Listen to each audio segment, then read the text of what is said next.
Hello everyone, welcome to Talanta's 50-day online crash course.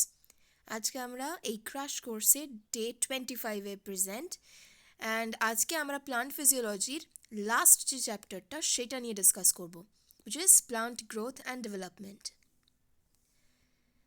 আজকে আমাদের first question, the hormone which controls cell division and cell differentiation is. Basically যে হরমোনটা sell ডিভিশনটাকে regulate করতে help করে আমাদের প্লান্টসের মধ্যে, সেটা হচ্ছে বেসিক্যালি সাইটোকিনিন বা সাইটোকাইনিনও বলা যায়। অক্সিন, জিব্রালিন এইগুলো বেসিক্যালি এলংগেশনের সাথে associated.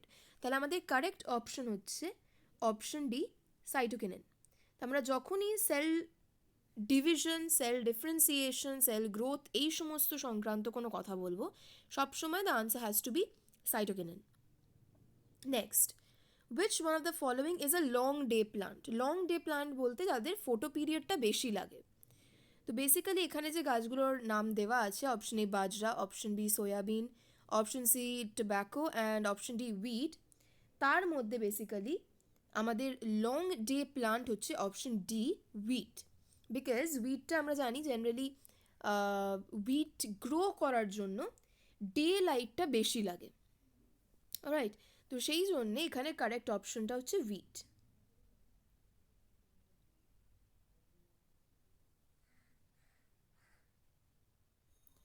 Next, a chemical believe to be involved in flowering is. কোন কেমিক্যালটা ফ্লাওয়ারিংয়ে ইনভলভড, মানে গাছটাকে ফ্লাওয়ার করতে হেল্প করে? Option A gibberellin, option B kinetin, option C florigen, option D IBA. তো এখানে আনসারটা অনেকটা নামের মধ্যেই লুকিয়ে আছে। কারেক্ট অপশন হচ্ছে অপশন সি ফ্লোরিজেন। তো বেসিক্যালি ফুল ফুটতে সাহায্য করছে, ফ্লোরাল ডেভেলপমেন্টে সাহায্য করছে, সেই জন্য এটাকে ফ্লোরিজেন বলা হয়, নামটাই সেই জন্যে।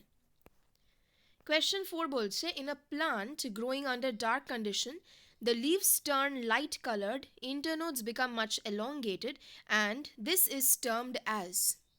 Option A vernalization, option B etiolation, option C phylotaxy, option D chlorosis.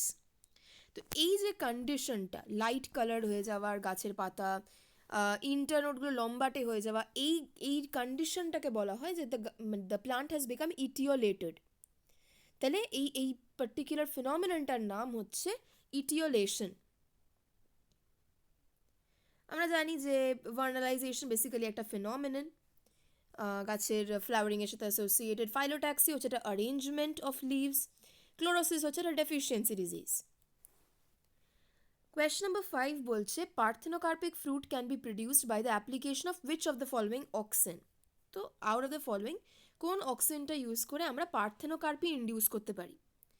তো এখানে অপশন এ বলছে IBA, option B IAA, option C বলছে 2,4-D two four dichlorophenoxy acetic acid, D বলছে অল অফ দি অ্যাবাভ। তো আমাদের বেসিক্যালি পার্থেনোকার্পি ইন্ডিউস করতে যে particular অক্সিনটা লাগে সেটা আইবিএও হতে পারে, সেটা আইএএও হতে পারে, সেটা ডাইক্লোরোফেনক্সি অ্যাসিটিক অ্যাসিডও হতে পারে, ডিএএ যেটা বেসিক্যালি। তো আমাদের কারেক্ট অপশন সেই জন্যে option D all of the above. এই 3 ধরনের অক্সিনেই আমরা পার্থেনোকার্পি ইন্ডিউস করতে পারবো। Next, the conditions necessary for vernalization are. Vernalization হচ্ছে বেসিক্যালি একটা প্রসেস যেখানে আমরা বলি যে ফ্লাওয়ারিংটাকে যখন ইন্ডিউস করা হয় বাই লোয়ারিং দ্য টেম্পারেচার, তখন সেটাকে বলা হয় ভার্নালাইজেশন।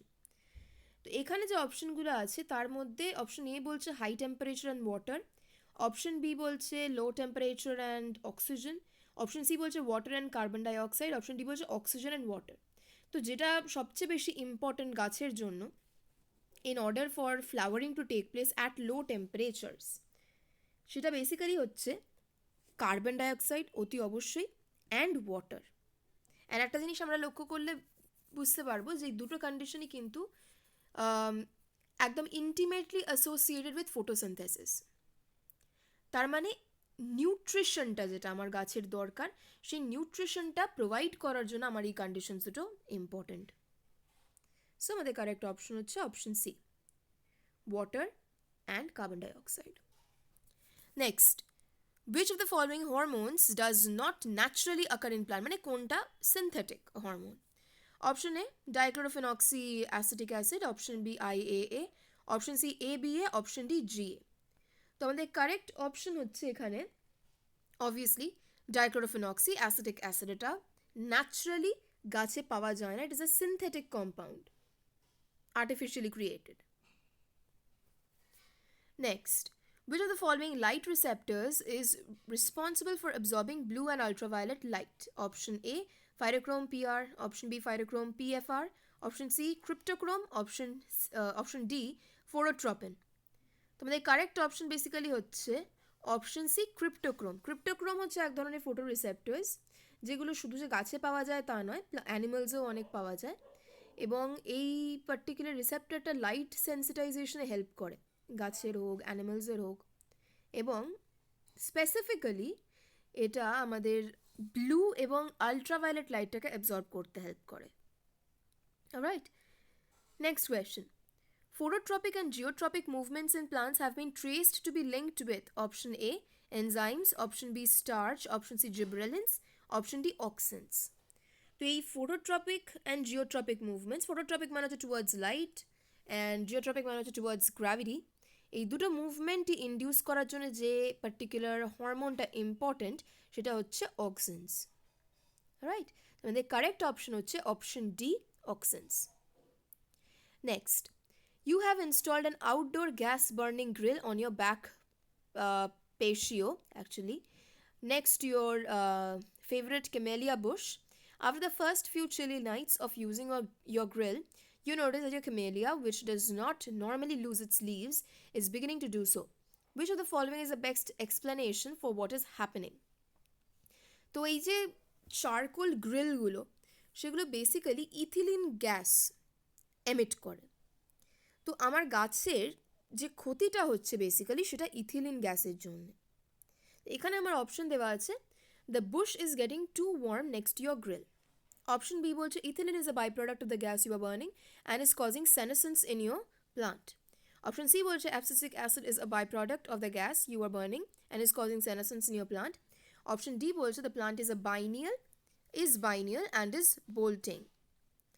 তো এখানে কারেক্ট অপশনটা হচ্ছে অপশন বি, বিকজ আমি যেটা এই মাত্র বললাম যে ইথিলিনটা এমিট করে এই চারকোল গ্রিলগুলো, এবং এই ইথিলিনটাই অ্যাকচুয়ালি গাছগুলো আর কি সেনেসেন্স কজ করে, যার জন্যেই আমরা যদি এক্সপোজ করি, প্রলংড এক্সপোজার যদি করি একটা গাছকে, এখানে ক্যামেলিয়া বুশের কথা বলা হয়েছে, যে কোনো গাছকে যদি আমি এক্সপোজ করি ইথিলিন গ্যাসে ফর আ লং টাইম, তাহলে দেখা যাবে যে আস্তে আস্তে গাছটা নিজের সমস্ত লিভস লুজ করছে, অর্থাৎ সেনেসেন্সে এন্টার করছে গাছটা। রাইট, তো আমাদের কারেক্ট অপশন হচ্ছে option B. Next, cytokinins are known to option A inhibit cytoplasmic movement, option B help in retention of chlorophyll, option C influence water movement, option D promote abscission layer formation। তো basically আমরা যেটা জানি সেটা হচ্ছে cytokinins are responsible for basically delaying senescence, এবং এই সেনেসেন্সটা ওরা delay করে কিভাবে, প্রোটিন ডিজেনারেশন যেটা প্রসেসটা, সেই প্রসেসটাকে ওরা স্লো করে দেয়, রেটটা ওরা স্লো করে দেয় ডিজেনারেশন, অ্যান্ড তার সাথে ওরা ক্লোরোফিল ডিগ্রেডেশনটাকেও কম্পারেটিভলি স্লোয়ার করে দেয়। তাহলে সাইটোকিনিনের যে মেন কাজটা সেটা হচ্ছে ক্লোরোফিলটাকে বাঁচিয়ে রাখা গাছের মধ্যে। তাহলে আমাদের কারেক্ট অপশন হচ্ছে এখানে option B, help in retention of chlorophyll. Alright, so next, which of the following schemes best represents how environmental cues are transduced to changes in a plant? অর্থাৎ এনভায়রনমেন্টাল যে ফ্যাক্টরগুলো সেগুলো কীভাবে গাছের ওপর নিজেদের ইফেক্টগুলো ইন্ডিউস করছে। অপশন এ বলছে রিসেপ্টর্স receive environmental কিউজ, অবশ্যই এটা correct, a signal transduction pathway is initiated, there is an alteration in the particular genes that are transcribed and translated and a cellular response is generated. Obviously যে সমস্ত changes একটা অ্যানিমালের মধ্যে হোক, একটা প্লান্টের মধ্যে হোক আমরা দেখতে পাই, সেগুলো প্রত্যেকটাই কিন্তু is a manifestation of a genetic change. Genetic চেঞ্জটা হওয়ার ফলে ফিনোটাইপটা চেঞ্জ হয় বলেই আমরা সেটা দেখতে পাই। তাহলে যে কোনো এনভায়রনমেন্টাল ফ্যাক্টরই কাজ করুক না কেন, সেটা will manifest a change through a change in the genes. Option B বলছে receptors are triggered, hormones are released, signal transduction pathways are initiated, there is an alteration of expression of genes and a cellular response is generated. This is one more thing. সবসময় যে genetic changes হবে তার কোনো মানে নেই। অনেক সময় যেটা হয় সেটা হচ্ছে কোনো একটা পার্টিকুলার জিন প্রোডাক্ট অর্থাৎ একটা প্রোটিন, তার এক্সপ্রেশন কমে বা বেড়ে যেতে পারে owing to the activation or deactivation of a particular pathway, যে জিনিসটা সমস্ত লিভিং ওয়ার্ল্ডেই হয়। তো option A and option B এখানে দুটোই কিন্তু ফ্যাক্ট স্টেট করছে, দুটোই কিন্তু কারেক্ট, দুটো side of the same coin. তো সেই জন্য আমাদের correct option with respect to this question is option D, both A and B. তাহলে আজকের আমাদের 12টা কোয়েশ্চেন এখানেই শেষ হলো, অ্যান্ড আমরা এর সাথে প্লান্ট ফিজিওলজি পুরো ইউনিটটাও শেষ করলাম। এরপরে আমরা একটা ডিফারেন্ট কোনো ইউনিট বিগিন করব, অ্যান্ড আস্তে আস্তে আমরা already halfway through our 50-day online crash course. তো I would expect everyone to buck up, to keep on practicing these things. আর বেশি সময় নেই হাতে। So all the best and thank you. যদি ভিডিওটা ভালো লেগে থাকে তাহলে please do like, share and subscribe to the channel.